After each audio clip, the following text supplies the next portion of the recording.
Welcome to the She Leads podcast. I'm your host, Adrienne Garland, CEO and founder of She Leads Media, a global media company dedicated to the advancement of women leaders and entrepreneurs worldwide.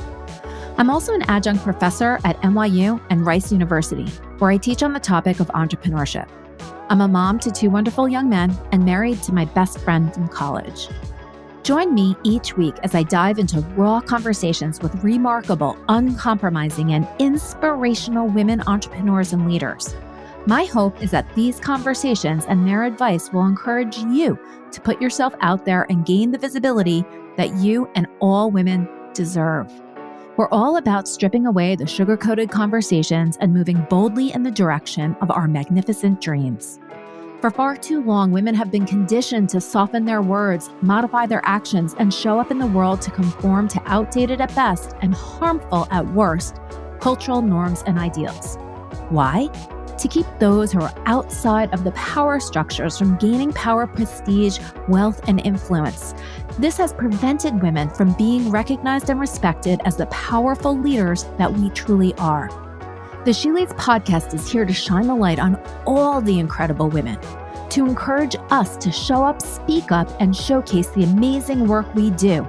Speak with confidence about the innovative and transformational thoughts that we have, and celebrate the positive impact that we are making in this world, both personally and professionally. So let's do this. Let's lead.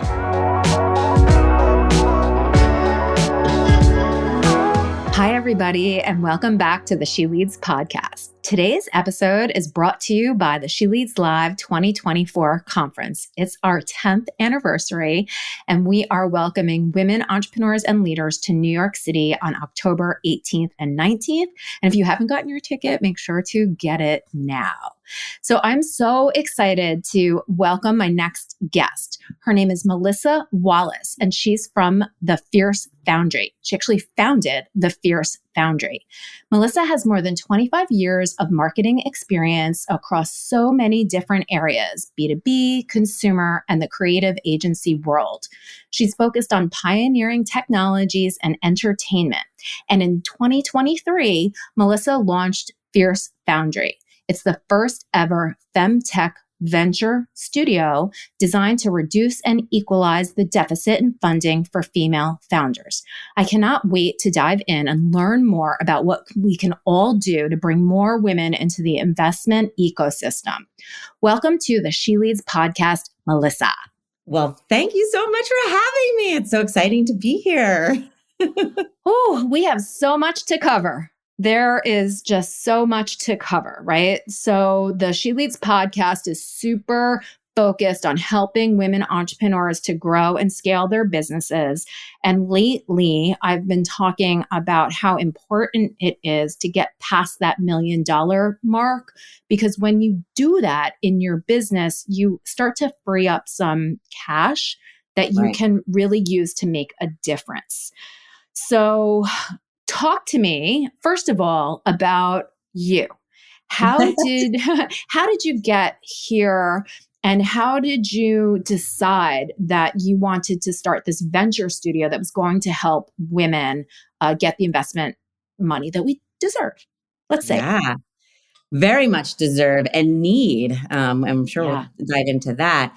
You know, throughout my career as a businesswoman, I definitely have had this side of me that has been a proponent for women in the workplace, whether it's, you know, simply supporting a fellow employee in moments of need, specific to being a woman in the workplace, to, you know, creating groups around digital marketing when it was so male dominated. As you know, early on, you know, you really didn't have a lot of women to go and ask questions and learn more about, to then going and working in tech startups and working with female engineers and realizing that they were very much alone and, you know, didn't have support around them, and working to find them, you know, support where we could. And so I've always had this sort of side of, okay, you know, we got to keep an eye out for each other. And I launched a marketing agency specific for tech startups in 2018. And we were meeting lots of women, female founders, who were basically being told by investors that They wouldn't invest in them until they showed traction and momentum. And we hear that all the time, right? Yep. I would meet these women and they had prototypes. They had amazing products. They were incredibly mission driven and ready to go. They just needed the funding. There was no way that they were going to show traction on a prototype. They needed funding to build these products. And it was every week meeting another woman who was like, I have to hire you because of this. And we were like, you can't spend the last 100,000 you have in the bank, on marketing. You have to put that towards product. So my co-founder, Laura Majorano, and I started donating our time to these founders and bringing in other people who could donate their time as well so that we could bridge that gap, getting them to that investment stage so that they can eventually go on to build these products and services. So we built that into a nonprofit, a mentoring community called Fierce Founders. And we ran that for about 5 years. And last year, I asked the team if we could do more because I keep looking at the statistic of, 2% of global VC funding. I mean, it is absolutely astonishing to me. And I just watched a video that showed that it hasn't changed since 1994. So how can we impact that? And the venture studio model was something that our agency had been participating in, and I understood it in a way that could support female founders in a very different way than, accelerators and other programs out there were doing. And so we decided to figure out how we could build this model. And we also decided to focus on FemTech, which we define very broadly, product, services, technology that benefit women and the people in their lives or, people that they interact with every day. So it doesn't necessarily mean a medical technology or a medical product. And so FemTech, we know, mostly it's women coming up with solving problems that they're experiencing. And 80% of FemTech founders are female. So that's how we got there. And now our goal is to build these companies, bring them to market. And more importantly, along with kind of your, very clear message of getting to 1 million, we want these founders to exit. We want to help them exit in less than 7 years. Because for us, what happens, as for all of us, women and humanity, to be realistic here, when that founder exits, they're going to invest in more female founders. And that's what we want to propel. That's the flywheel. That is the flywheel. Yes. I love this. I want to just take one little step back because this concept of a venture studio is something, it's even a new term for me. So can you talk a little bit about what is a venture studio and how does that differ from like an incubator or an accelerator program? So yeah, there are not a lot of them out there. And really, it's only been in the last 5 years that they're starting to really grow in popularity. So a venture studio builds companies from idea to exit. So there's lots of different models out there. In fact, we decided we're going to stop looking at what the other models are and just think about how we want to build it, because the idea is we could create our own ideas, come up with our own ideas. And we have a research partner, Evolve Well, who is helping us look at what's out there, what's needed in the marketplace to come up with our own ideas. At the same time, we have founders who are early stage doctors who have been, in the NICU and have this amazing idea that they want to bring to market and they want to move into more of an entrepreneurial role coming to us, but they're very early stage. What we do is if the idea is right for the studio, we basically build that product with them through every stage of the process. We, at Fierce Foundry anyway, and I know other studio models do this, but we have a team of about 100 different coaches, contractors, and individual teams. So for example, we have 4 different dev teams that we can bring in to help through the development stage of the product. So we start at the idea stage, we build the product, we test the product, we do everything in each of the stages that help de-risk the investment and improve the likelihood of success as much as we can, all the way, down to the very end where we have exit specialists who will come in and make sure that we're thinking about that, as early as possible as well. So that's why it's different. So an incubator might do the first part of that. An accelerator might do the middle part of that. And what we hear from female founders is it doesn't work for them because they need the support at every stage, and they need it to be along a path that works for them and how they work. And so we're also taking that into consideration as well. This is so fascinating on a million different levels. First, I love how you just described that, because the class that I teach at Rice University in the Jones online MBA program, we follow that process of disciplined entrepreneurship, right? Where you do your customer interviews, you test, you de-risk the company so that when you launch it, you know you're launching the right it, is how we talk about it. So I absolutely love this.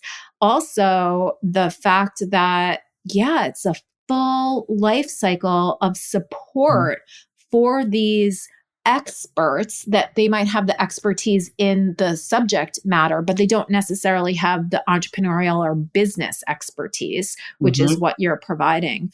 And I mean, I just think that this is so fascinating. And I did sort of read this incredible Medium article where you were interviewed, and you talk about how you want people to see what you're doing and take the model and do it too, because it's not just about you and how incredible your process is. Yes. But if more people can launch these venture studios, then the more people we can help. Yes, exactly. We met with 2 women yesterday who are starting a very similar, they're 3 months in, and they're launching a venture studio model. It's a little bit different. It's not necessarily focused on femtech, but it is focused on female founders and products for women. And we're sharing all of our experiences in the last year with them and our resources. I mean, why not? Like, we're trying to get past 2% here of global funding. We need all hands on. So I'm going to ask a very pointed question, because I just like to really educate people, right? The more that we know about how all of these things work, the better we can demystify it, so that women aren't afraid to pitch investors and seek financing and seek help and all of that. How does a venture studio support these initiatives? Because with 100 people helping these businesses, that's time, right? And time is money. So how almost are the venture studios funded? In many different ways. This was actually a challenge for me because I thought it was going to be really simple. We were just going to go and get $15 million somewhere. And, because everybody wants to be a part of this mission. Why not? Right. Not so much. So, and anybody who's listening, especially if you're an entrepreneur who's gone through the fundraising process, you know that you have to anticipate at least 100 interviews with VCs before you're really getting what you want or need. So the funding model for the studio can go a lot of different ways. The way that we're looking at it right now is we're basically launching what we're calling like proof of concept. So we started with a crowdfunding campaign on WeFunder. We also have a donation campaign that we're launching this week on I Fund Women, because people don't need anything other than to be a part of this, which I think is fantastic. And we're very, lucky to have that. The funds that we acquire through that, we're using to pay those individuals to provide these services.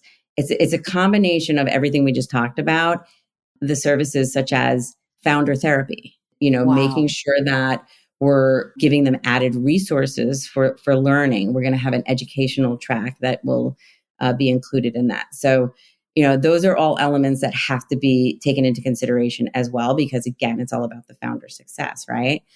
So we're going to, also incorporate other revenue channels that will help us in our own operating expenses in terms of like getting these companies off the ground and having some proof of concept. And our goal is to go back to family offices, VCs, angel investors to raise that capital investment that then will go into each of the individual companies. So that's the path we're taking. And, it's a very feminine focused path. We've been told it's, not the norm. And that's right, because I think that we can be incredibly efficient in how we do this initially. And I think we can show people what we're really able to do.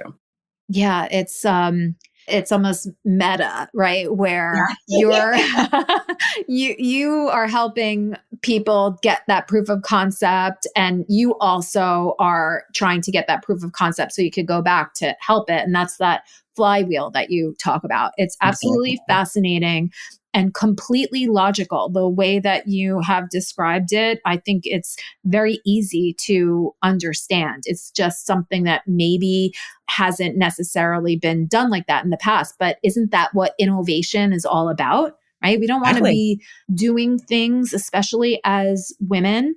I talk about this all the time. It's like this thought experiment where, I teach entrepreneurship, and I often look at examples of successful businesses, right?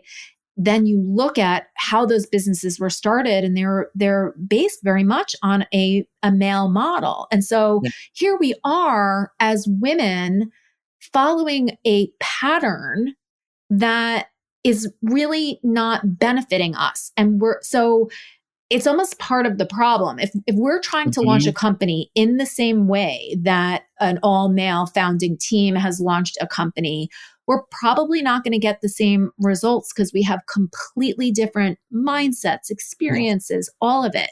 It's like one of the reasons that I think sometimes that women-led businesses aren't able to get past that $1 million mark because we're trying to be something that we're not. Yeah, we're squeezing ourselves into a model that wasn't designed for us.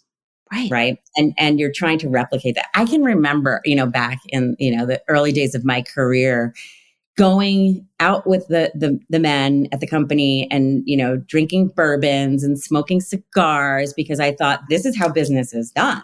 Yeah. Now, of course. Granted, I don't smoke cigars anymore, but, the bourbon has stuck with me, which I'm appreciative of. But that's not how we do business like that. Why was I, and so, and the other thing too is women, we all work in different ways, right? So like, I do feel like to a certain degree that male model, most men can fit right into that. But for us, like we're all so incredibly different in how our lives are structured, who we might be a caregiver for or not. There's a lot of things to take into consideration, and the level of flexibility to create, we need a level of flexibility in what our model looks like for us. 100%. And we need to be starting these companies that are based on this new model. And that model has got to be profitable, right? Otherwise, no one's going to pay attention. Yes. And I think that's an area where I I struggle sometimes because, I say this and I have a lot of entrepreneur friends who say this too. It's like, if I could be doing this for free for the rest of my life, I would be completely happy. Yeah. But we have to think about things in terms of profitability. We have to think about that reality and the importance of doing that, making sure that we can do that with the flexibility. I firmly believe that we can do that and actually be even more profitable because we're thinking about it in the way that we work. Yeah. Yeah. We just need these bold women businesses that are doing things in a different way so that we can say, yeah, that's it. And we don't necessarily, there are definitely, right? There's plenty of women-owned businesses that are incredibly successful. Of course, Spanx comes to mind and Sarah Blakely and this unicorn, incredible business and everything she's been able to accomplish. And now she's like, God bless her. Have you seen her new venture? Yes. The sneaker heels. Yep. God really bless her for jumping back into this. Really interesting. I'm totally fine with just regular sneakers and regular. Yeah. Go for it. Listen, I think, the more we mix it up and take those kinds of, incredible it's a statement and, it's an opportunity for a new venture for her. One of the things that I tell younger women who do want to be entrepreneurs or early in their career is, save for your midlife retirement. So I was someone who I never really wanted to have kids. My career was literally like the thing I wanted the most. And kids were just not, it just wasn't a thought. And when I got married the second time in my 30s, I was like, okay, maybe I'll have kids now. And so I had my kids in my 40s. And I used, part of my retirement to take that time off. Yeah. And then I came back and I reinvented myself. And it was like, that's okay. Who said you have to, have one retirement in your life? Yeah. Take a mid retirement and, think about what works for you. It doesn't have to be the way everybody else is doing it or how it's been done before. Yeah. And that's such a difficult, it's so easy to say, right? And we all want to believe it. And it's very challenging to do, not so much in the execution of it, but in the support of the people that are closest to you, because they don't get it either. Yeah.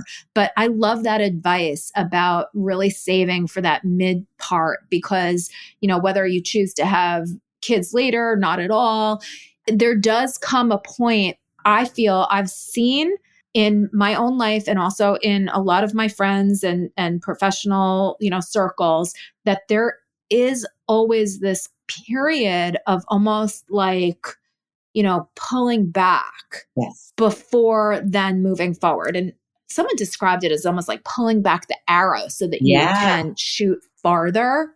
Yeah. And we have so much wisdom, and there is a lot of wisdom in caring for other people, whether that's parents or siblings or your own kids, and then being able to use that as your superpower in whatever you choose to do in the second part of your life. And I think that women didn't used to even get there.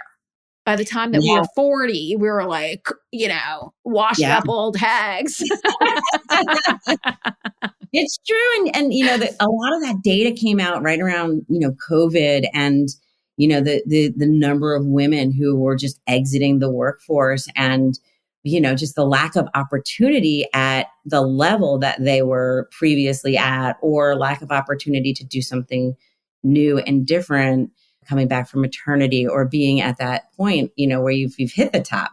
Like, that's the other thing to think about too, if you're very young in your entrepreneurial journey, is that at some point you're going to hit the top. And then what are you going to do?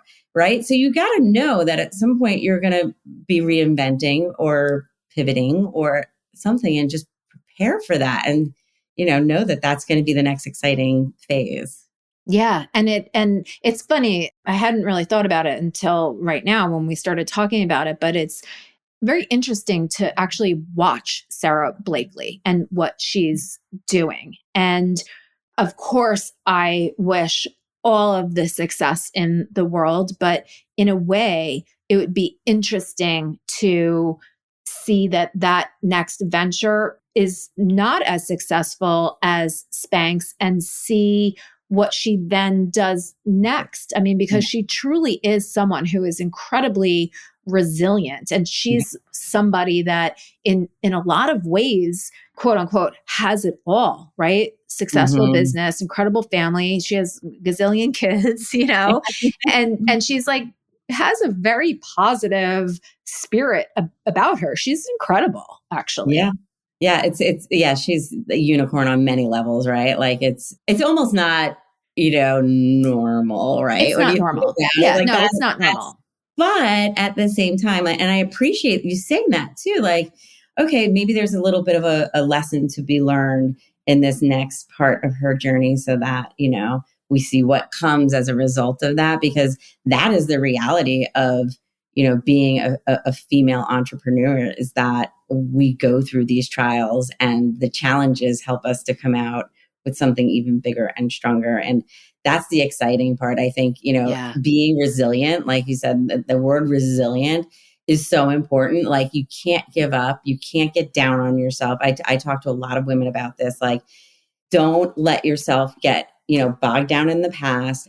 Learn from it, move on. And the more you can stay focused and positive on what the next potential opportunity will be, the more that is going to happen for you. And that's the reality.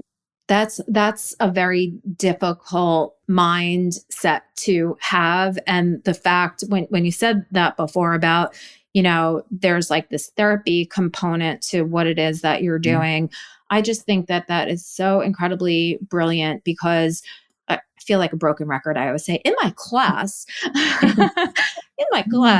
I always talk about how, for me personally, entrepreneurship, well, I say that it kicked my ass because it has. Entrepreneurship has kicked my ass. But I have learned so much about myself through the entrepreneurial journey that I didn't even know was part of it. Right. And so I do so much with these younger people to talk about like, product market fit. Solving problems. Business model canvas. Like it's all so good. But before any of that, get to know yourself. Oh, hell yeah. Right. Hell yeah. And the reality is like, you are great. There is so much greatness that has probably yet to be untapped, like get in there, learn about yourself, like like self-care is number one. Like you can't be an entrepreneur if you're not doing self-care. Sorry. You can't. It's the mindset and every aspect is very important. Yep. Mindset, your mental health, your physical health. I think gone are the days of the idea that the media portrays of, the entrepreneur eating pizza under their desk and like, okay, yes, you have to work hard. You do. I always say that person doesn't understand time management and they're not paying attention to what is good for them. Agreed, 100%. Like we can do this. We can do this in a way that works really well and is good for us. And that's what we have to get out in the media. And that's why it's so important. Like women start businesses, grow businesses, get past that $1 million mark and tell us about how you were able to take care of yourself along the way and that you're not, stressed out, frizzed out, like a mess, but you have your shit together. Yeah. Like it's absolutely good. Yeah. And there's such a thing as like, positive stress. I know it sounds crazy, but like, the kind that we thrive on, it's like the energy that you get from knowing that you're doing something amazing and there's a lot of work that has to go into it. Yeah. That can be a positive thing. Like I don't know what your schedule is like. Mine is crazy. This morning I started actually at 4:00 because we're launching a website. And the teams are kind of all over the place. I'm communicating with people in Europe and I have no problem starting. I love starting my day as early as possible. Fantastic. Then I go, I take my time for the gym. I do my morning meditation. I drop my kids off in there at some point to school. That happens too. And then I sit down and I get to work and I make a point to end my day when my husband gets back from work so that we can have a moment together. Recap our days, and then he'll go make dinner and I'll get back, and take care of a little bit more work as needed, spend time with the kids, come back. And if I need to, I might jump back online in the evening. But for the most part, I make sure, as best as I can that I'm wrapped up. I would say between 4 and 5 p.m. every day. And I can still run 2 companies doing that. So, it's just a matter of knowing what you're capable of, what times and when works for you. I know that I can crank out 5 times as much work if I'm doing it early morning than I could in the evening. So why not take advantage of that time? Knowing what you're capable of and making sure that your life is balanced in a way that makes you happy, then that positive stress is like, it's a good thing. It just keeps you going. It's the energy, right? It's the energy jolt. Such great advice. And the sooner that women can recognize that you do need to take care of yourself in the way that works for you, the sooner that you can put those things into practice, the better off you'll be. And probably the it's almost like the longer that you'll be able to go. Because we never want to get to that point of burnout because that's bad. That is some bad stuff. Yeah. I always say if it's not making you happy, you got to make a change. And I know that is, again, another thing that sounds easier said than done. But, you have to make that change. I have been lucky enough to have been laid off 5 times throughout my career. Wow. Oh, So you know how to do it. And I will say maybe only one of them was, a bad experience, but for the most part, especially when you work in startups, it's par for the course, but it's always given me an opportunity to rethink and, make sure that whatever was coming next is going to be something that I truly love. And honestly, I have been lucky to have had experience that, because it's really hard when you're stuck in something that is not, a positive place for you. You're not happy, you're grinding. And all you can think about is, well, I need the income. I can't afford to do anything different. Well, the reality is you will figure that part out too, especially if you're unhappy and you move into a happy space, you figure it out. I don't know how, but it works that way. I love that. And I am so excited to just be able to also welcome you to the She Leads Live conference in October, an incredible panel. And, I just think that your presence at the conference is going to be so incredible for the attendees there. Your wisdom, your advice. And there are also other people that have graduated from SUNY Albany that are going to be in the room and that are actually speaking. So we are churning out some really kick-ass women. SUNY Albany. That's so cool. Love it. Oh my gosh. So I just wanted to give you the opportunity to tell people about how they can get in touch with you. All venture capitalists and angel investors and wealthy people that are listening, please get in touch with Melissa, because we need to support what it is that she's doing. So how can people just get in touch with you and learn more from you and all the good things? Yeah. So welcome anybody to email me at Melissa at thefiercefoundry.com. I would say the worst thing you could do is send me a message on LinkedIn. I think I'm like in over my head there. So I don't even know I'm going to get to responding on that front. So please email me if you want to be a part of this journey at any side of it. So obviously investors, we're very, very much looking to meet all of you. There is also a form on our website for entrepreneurs who are interested in joining the Foundry. We also have a community for female founders.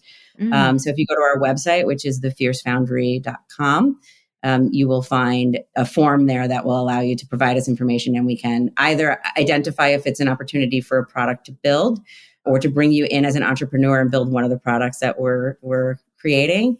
Or if you just want to be part of the membership community, you can do that all there. Amazing. Well, thank you so much for spending your time and sharing all your wisdom and expertise. I'm so excited about everything that you're doing. And it's just so important that women are doing everything possible to invest in other women, because I do believe that we can change the world for the better. Absolutely. When you invest in women, you invest in all of humanity and the economy. So I love it. Thank you so much for having me. This has been such a great experience. I love chatting with you and very much looking forward to the conference in October. Okay. Thank you so much.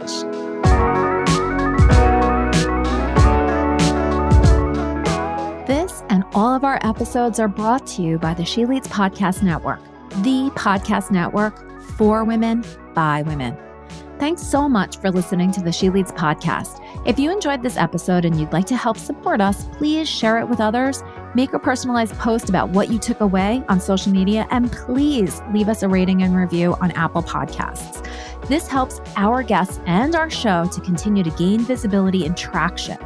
To learn more about how She Leads Media helps women to gain visibility, you can follow us on Instagram at She Leads Media, or you can head on over to sheleadsmedia.com. If you'd like to network with me and other amazing women, don't forget to join us each year for the She Leads Live conference. Thanks again, and we'll see you soon.